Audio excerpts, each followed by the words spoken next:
Welcome to Litau's literature course. In this session, we are going to discuss some common poetic devices used in poetry that the beginner of literature subject needs. Sound devices. You know, poetry becomes musical and pleasing to the ear because of some techniques used by the poet. There are commonly used techniques that you can easily identify in a poem.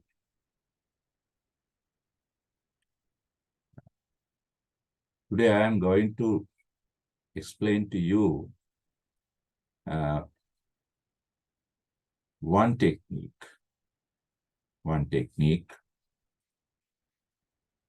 that is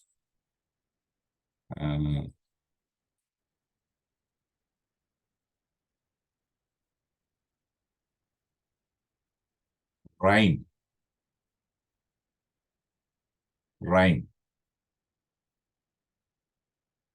What is rhyme?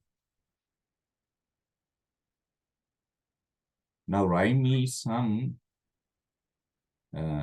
use of repeated sound, the same sound is repeated, and use of that same sound at the end of a poetic line. Now, you know, a poem is composed or made or written in lines, right? In lines. Now, at the end of each line, the poet uses the same sound, or it could be a sound of a consonant or sound of a vowel, no matter whatever it is.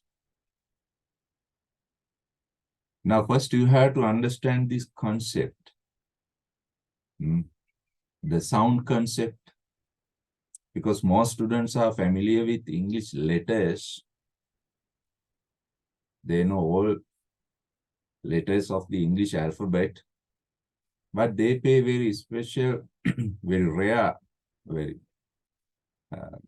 small attention to the sounds generated by these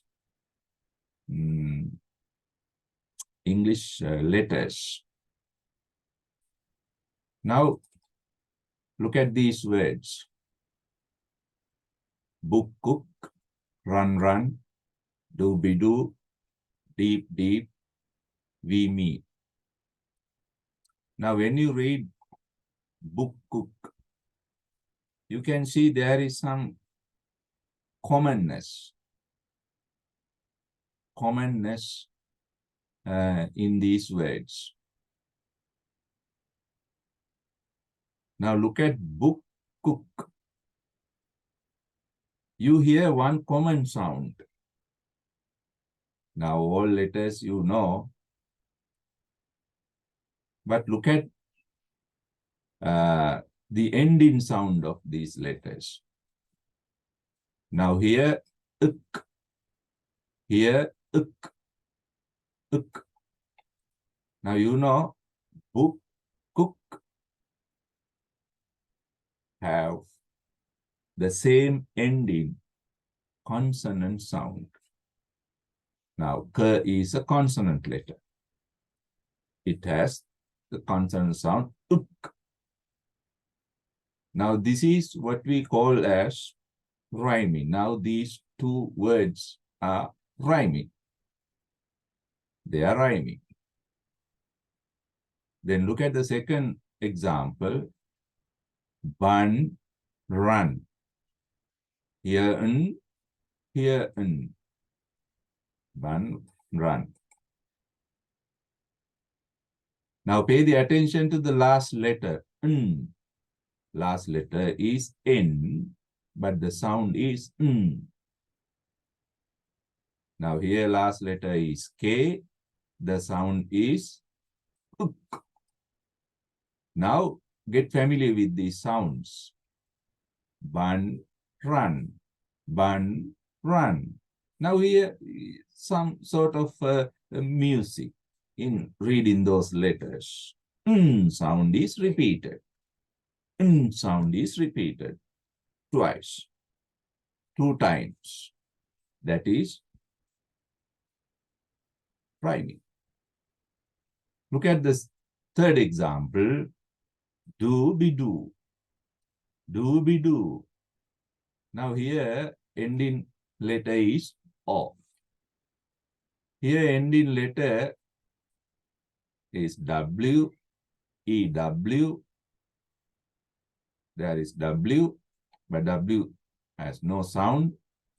And when W, E-W, when they join together, there is a sound. Oo, again oo. Now you can see do-be-do, do-be-do. They have the same ending sound. Therefore, they are called to be in rhyming. Do-be-do. You see? Very nice to hear. Do-be-do. They are in rhyming. Deep, keep. Another example. Ending letter is P. Sound is up. Deep, keep. Deep, keep. V. Ending letter is a vowel, like as in do, but the sound is E. Vowel E. Sound is also E. Me. Ending letter is a vowel, but sound is E. Therefore, we, me, rhyme. Now, this is the basic concept of rhyming. Repeated, the same repeated sound at end of each poetic line. Now, you do not understand in this way, because this is not poetry. These are some minimal pairs, so rhyming pairs. But to understand rhyming in poetry, you have to go really into poetry. You have to read the poetic line. You have to read the poetic line. Then only you can understand it. Now in poetry, there are 2 common ways of using rhyming. First way is end rhyming.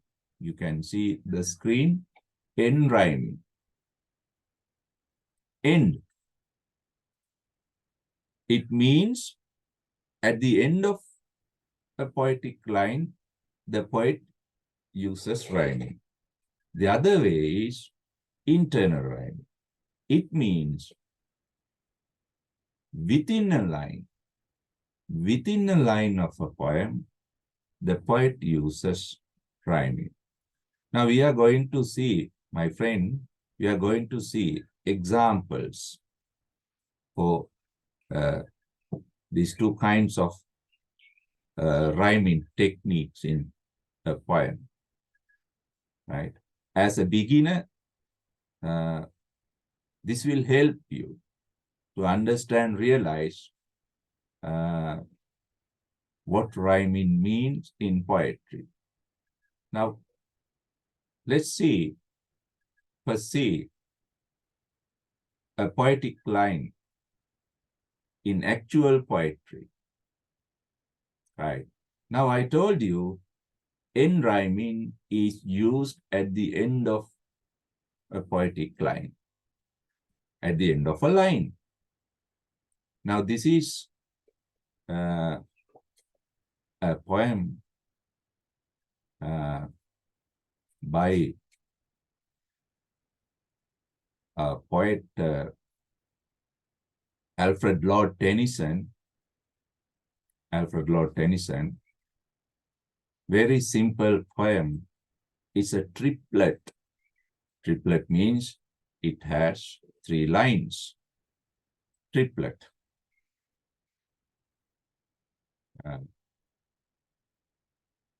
Now let's read it. He clasped the crack with crooked hands. Pay your attention to the last word. Last word, hands. Pay your attention to this. Hands.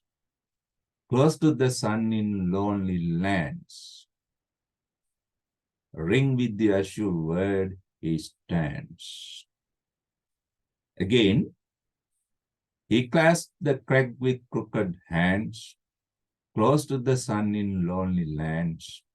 Ring with the azure word he stands. Now, pay attention to the ending words.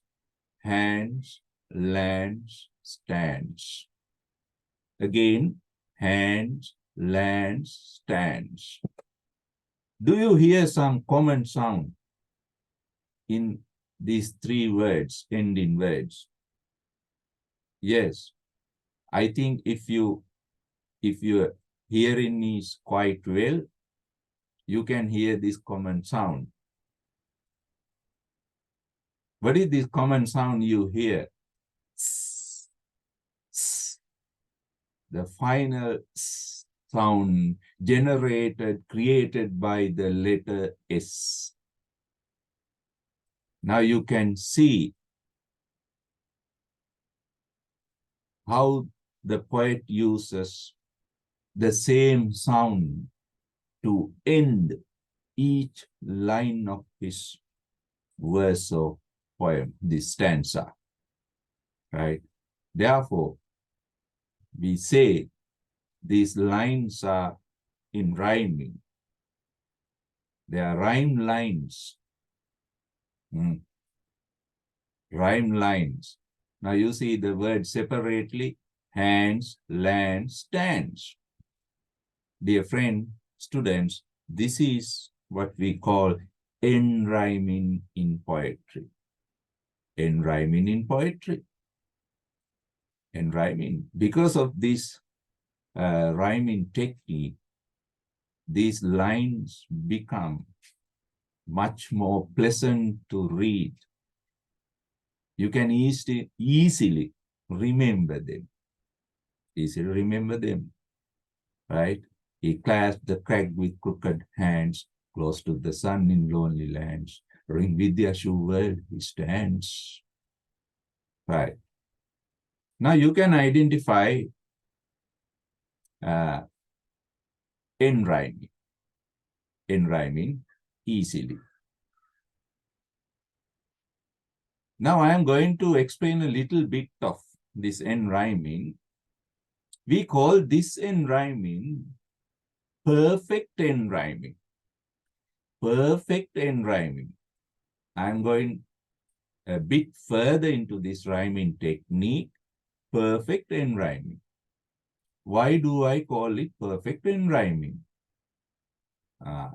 Perfect means complete. Complete. How?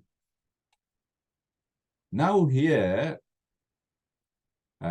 let's go back to our earlier rhyming examples. Hands.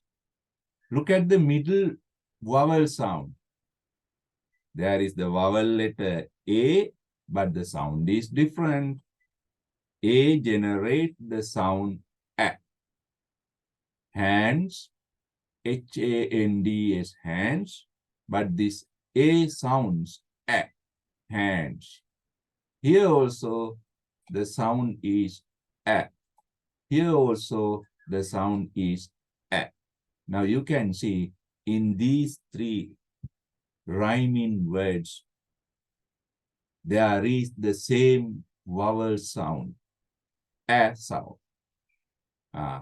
Therefore, we call it perfect, perfect, and perfect in rhyming. A. This is uh, the phonetic symbol for A sound. Don't worry about it. You can refer to a dictionary and find out the symbol A. A in the vowel letter A. Now, common vowel sound is used in both, in all those three words. Therefore, we call it perfect in rhyming. Perfect in rhyming. Right? Now, let's take another example for rhyming as well as perfect in rhyming. Now, this is another poem by A. Houseman.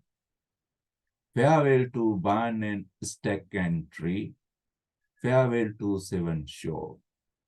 Terence, look your last at me, for I come home no more. Please pay your attention to the last word. What is the last word? In the first line, tree. In the second line, shore. Third line, me. Last line, more. Tree, show me more. Tree, show me more. You see? Very musical. Now here, tree. Now, these lines are in rhyming. Now you see, first line, farewell to barn and stack and tree. It rhymes with the third line. Terence, look your last at me. Farewell to barn and stack and tree. Terence, look your last at me. In the same way, this second line rhymes with the last line. Now you see, farewell to Seven Shore, for I come home no more. Farewell to Seven Shore, for I come home no more. Show more, show more. Right? It is end rhyming. Now let's see how this end rhyming is going to be perfect end rhyming. Now you have to consider the vowel sound. Now here vowel sound is long E. Here vowel sound is again long E. It is perfect. Here vowel sound is O. Here vowel sound is O. Perfect. Last E is silent. We do not sound the last E. It is a silent sound. Show. Right? Silent sound. Now I think you have some understanding about end rhyming as well as perfect end rhyming. Now get the basic concept of end rhyming. Perfect end rhyming, it does not matter so much. When you study deep or go deep into these sound devices as a serious beginner, advanced learner, as an advanced learner, you can learn many other aspects of this rhyming. For the moment, I think this is quite enough. Now, there is another end rhyming aspect, imperfect end rhyming. You must know this too. Imperfect. Now, earlier we discussed perfect end rhyming. Now here I am going to give you some example for imperfect end rhyming. Right. Now this is part of a quote from Emily Dickinson's poem, A Bird Came Down the Walk. Now here, look at these lines. He glanced with rapid eyes that hurried all abroad. They looked like frightened beads I thought. He stirred his velvet head. Now there are 4 lines, but only 2 lines are in rhyming. What are them? Can you identify? Yes, you can. That hurried all abroad. Abroad, and the last line, he stirred his velvet head. Abroad, head. Now both words, abroad, head, ends in the sound id. The sound id. But you see, these words have different types of vowel sounds. Now here, O. Here, A. Therefore, vowel sounds do not match. Only the ending sound is matching. Therefore, we call this imperfect end rhyming. We call this imperfect end rhyming. Now, perfectness and imperfectness are decided by the vowel sound used. If there is the same vowel sound used, it is perfect end rhyming. If there is irregular vowel sound or different vowel sounds are used, it is imperfect end rhyming. Right. I think that's enough for that matter. Okay. Now, there is another example for imperfect end rhyming. Hoarse booming drums of the regiment. Now, these lines are taken from the poem Voice Kind by Stephen Crane. Hoarse booming drums of the regiment, little souls who thirst for fight. Now, regiment, fight, regiment, fight. You see, they end in the same sound, but they use different vowel sounds in the middle of each word. Therefore, this is also imperfect rhyming. Imperfect rhyming, right? Now, a poet, when he uses rhyming, he also uses a specific pattern, specific rhythm, specific scheme. We call it rhyming pattern or rhyming scheme. Rhyming pattern or rhyming scheme, S-C-H-E-M-E, scheme. Right? The poet does not use rhyming haphazardly. Haphazardly. He uses them in his desired way. We call it rhyming pattern. Rhyming pattern. Right? A regular way of keeping rhyming words at the end of each poetic line. In that way, we can give a definition. Now, this rhyming pattern is named or identified by the reader, not by the poet. We, the reader, identify it as A, B, C, O, D, O, likewise, and 1, 2, 3, right? I know you do not understand in this way. Let's practically experience this in an actual poetry. In an actual poetry. I am going back to the previous verse or stanza by our Tennyson. He clasped the crag with crooked hands. Now you know the rhyming words here. Hands, lands, stands. Now you see, first rhyming ending word is hands. Hands rhyme with lands. Lands rhyme with stands. Now, we put letter A to this. Letter A-O, number 1, as you like. Now, hands, A. Now, we know hands rhyme with lands. Therefore, we can use the same letter for lands. And lands rhyme with stands. Therefore, we can use the same letter for stands. O1, O1, O1. Now, what is the rhyming pattern? A, A, A. Now, in this triplet, rhyming pattern is A, A, A. Or 1, 1, 1. Okay? That is the pattern. Let's examine another poem. Now, look at this one. Again, from Emily Dickinson's A Bird Came Down the Walk. A bird came down the walk. Ending word is walk. He did not know I saw. Ending word is saw. He bit an angleworm in house.